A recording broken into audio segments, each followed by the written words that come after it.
Welcome to the lecture 5 of remainders. In this lecture, we will discuss a very important theorem known as remainder theorem. It is star marked, very important. It is a very simple one, but you should always know it. Now, before we start our lecture, I invite you to join our Telegram CAT group. I will put this link in the description. Also, if you want to join other MBA exam groups, for example, TISNET, CMAT, I will put those links in the description as well. Okay, so let's start our lecture. So, what is remainder theorem?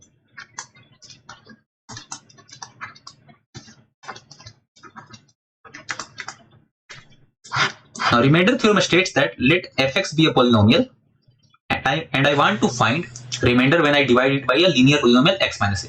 So my remainder would be f of a. Okay, so this is the remainder theorem. As simple as this.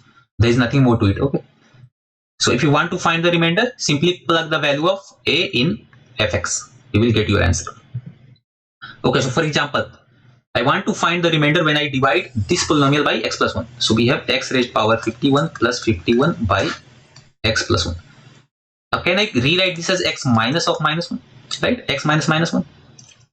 So this now becomes my a, right? So the remainder theorem says that I will simply have to plug the value of a in my polynomial. So minus 1 raised power 51 plus 51. Now any odd power of minus 1 is going to give me minus 1. Plus 51 minus 1, that is 50.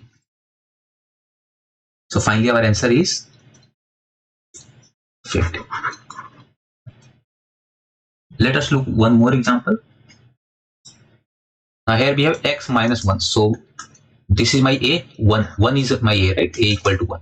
Simply put the value of 1 here. So 1 raised power 13 plus 1, that will be 2. So 2 is our answer, right? So you can see how simple it is. This is a very simple theorem actually. So that's why I have not taken more examples in this. I will give you a homework question. So you have to find the remainder when this fx is divided by x plus 1. Okay.